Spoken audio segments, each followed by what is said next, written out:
네, 안녕하세요. 이베스트 투자증권 염승환입니다. 자, 기업의 분할에 대해서 한번 설명해 드릴게요. 이제 기업 분할은 뭐 여러 가지 이유들이 있어서 하는 거지만, 어쨌든 분할을 한다는 건 그러니까 기업마다 뭐 하나의 사업만 하는 회사도 있을 거고, 되게 다양한 산업을 하는 회사들도 있잖아요.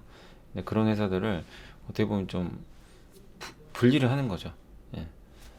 그래서 보시면 이제 예를 들면 삼성전자, 삼성전자가 있다면 모바일, 가전, 디스플레이, 반도체 다 나눠져 있죠. 이 기업들이 하나로 합쳐진 게 삼성전자인데, 예를 들어서 삼성 모바일, 삼성 디스플레이, 삼성 반도체로 각기 나눠서 회사를 설립을 해도 이상할 게 없는 거죠. 그죠? 각각의 사업들이 다 잘하고 있기 때문에. 근데 이거를 지금 사업부로 갖고 있지만, 어쨌든 지금 이 기업들을 분할을 할 수도 있는 거죠. 예.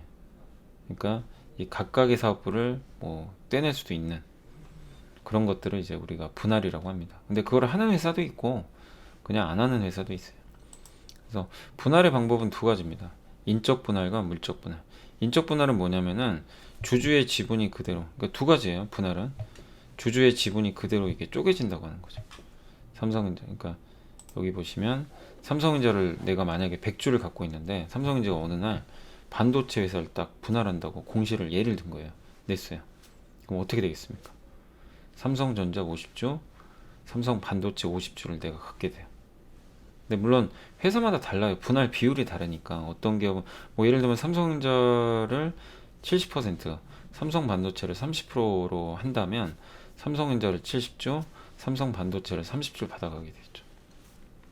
그래서 이런 식으로 좀 보시면 좋을 것 같아요. 그래서 일단 반반이라고 생각하면 삼전 50주, 삼성 반도체 50주를 주주들은 받아가서 이제 이 두 회사가 거래를 한 달 동안 정지가 된 다음에, 그리고 각각 상장을 딱 하게 돼요. 이게 인적 분할입니다. 그래서 완전히 별개 기업이에요. 이 두 회사는 이제 완전 다른 기업이 됩니다. 서로 관계가 사실 없어요. 자, 근데 밑에 물적 분할 나와 있죠. 물적 분할은 뭐냐? 예, 여기도 이제 제가 설명해 드렸는데, 밑에 보면 물적 분할은 회사의 재산을 분할하는 겁니다. 그러니까 저 위에는 주주의 지분이 나눠지는 건데, 물적 분할은 재산. 그래서 기업 가치엔 사실 변동이 없어요. 무슨 얘기냐? 삼성전자가 100주잖아요. 삼성전자를 물적 분할을 해가지고 반도체만 물적 분할한 거예요. 근데 특이한 건 삼성전자가 반도체를 100% 가져가게 되는 거예요. 네. 사실 2020년도에 LG화학이 배터리 사업 부분 있죠. LG 배터리, LG 에너지 솔루션이라는 회사를 분할을 했어요. 이 방식입니다. 물적 분할. LG화학이 LG 에너지 솔루션을 100% 지배하는 거예요. 그럼 사실 기업 가치엔 변동은 없어요. 이게 그대로 이렇게 지배하기 때문에, 내가 만약에 삼성전자를 100주를 갖고 있잖아요. 그냥 그대로 100주예요. 어떤 변화도 없습니다. 삼성 반도체 지분 100주를 갖는 게 아니거든요.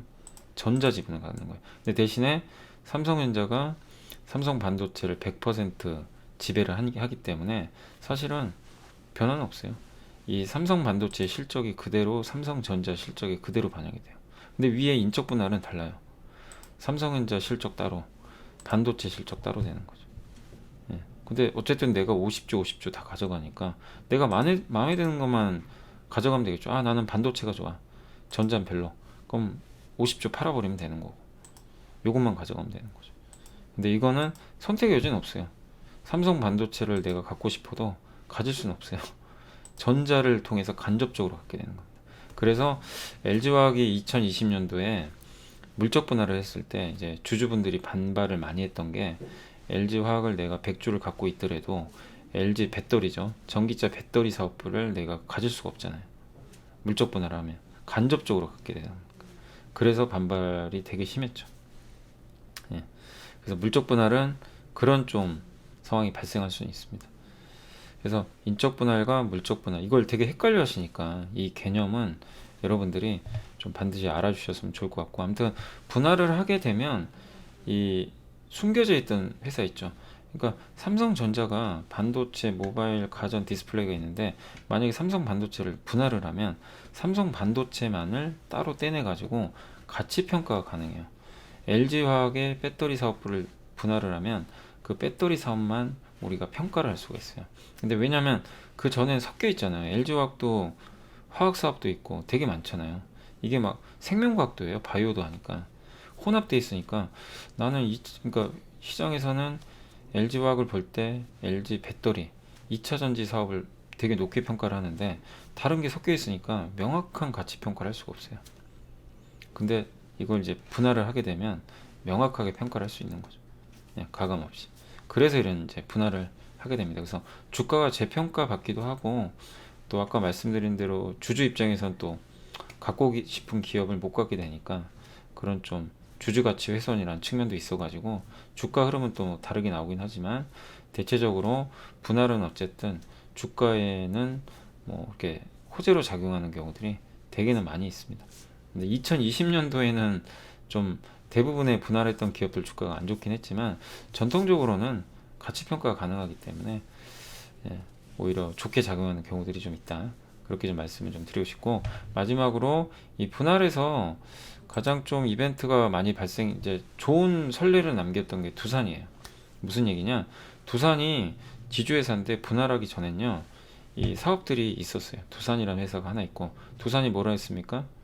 여기 보시다시피 OLED, 전지박, 동박 이런 걸 다 했어요. 근데 그 밑에 두산 솔루스하고 두산 퓨어셀로 분할을 해버려요. 그러니까 회사가 세 개로 쪼개지는 거예요. 되게 원했었죠. 왜냐면 두산에 하는 사업이 이렇게 많은데 여기 연료전지가 수소, OLED 전지박, 요게 2차 전지, OLED 다 좋은 사업이에요. 근데 두산 안에 들어가 있으니까 가치 평가를 못 하는 거예요. 이 좋은 기업들을 두산이란 지주회사 밑에 둬버리니까 도대체 평가를 할 수도 없고 예. 그 두산이 아시겠지만 부채가 좀 많은 기업이잖아요. 그러니까 이런 데 투자를 하고 싶긴 한데 세계적인 경쟁력을 갖고 있거든요. 하고 싶어도 못 하는 거예요. 두산 안에 속해 있다 보니까 따로따로. 근데 갑자기 분할을 해버린 거예요. 두산 솔루스, 두산 퓨어셀, OLED 전지박 요 사업, 그 다음에 두산 퓨어셀은 연료전지. 시장이 원하던 분할이 딱 나온 거예요. 예, 그렇게 한 겁니다. 그래서 두산이 분할 목적은 나와 있습니다. 전문성 강화. 그러니까 각각의 사업부를 이제 쪼개가지고 상장시켜서 성장시키겠다는 겁니다. 시장 환호를 한 거예요. 이게 진짜 분할의 순기능입니다. 회사는 너무 좋은데 그 안에 들어간 두산이란 이제 이름 아에 다 섞여 있다 보니까 가치 평가도 안 가고 두산은 또 부채가 너무 많으니까 투자하기 겁나고 근데 분할을 하니까 이 밑에 나는 2차 전지 전지방 너무 좋아. 나는 수소에 베팅하고 싶어. 수소 연료전지만. 근데 그걸 딱 따로 떼내요. 그럼 나는 거기에 투자를 할 수 있는 거죠. 리스크가 없어져 버린 거예요. 네. 그래서 그런 목적으로 분할을 하게 됐고 분할 비율은 두산이 0.9, 90% 가져가고 나머지는 이제 좀 되게 작아요. 자산 가치로 아마 할 거예요. 그래서 주주 입장에서는 100주를 갖고 있으면 두산을 90주, 두산 솔루스를 3주, 그다음 두산 퓨어스를 한 7주, 뭐 이런 식으로 받아가겠죠. 예를 들면. 예, 그렇게 해서 나눠 갔습니다. 그럼 두산이 너무 많죠. 근데 어쨌든 이제 분할해서 각각 상장을 하면 두산을 다 팔아버리신 분도 계실 거고, 그냥 두산 솔루스하고 두산 퓨어스는 그대로 가져가신 분도 계실 거고, 어쨌든 저런 식으로 분할을 해서 이제 각각을 상장을 하게 됩니다. 그래서 언제 하냐면 보통 이제 저렇게 인적 분할을 하게 되면 거래를 한 달 동안 정지시켜요. 여기 써 있죠. 한 달간 거래 정지. 그리고 인적 분할해서 그만큼 내가 이제 3개 회사를 가지게 되는 거예요. 그래서 9월 30일이 기준일이고 10월 18일 날이 9월 30일이 기준일이면 9월 28일이죠.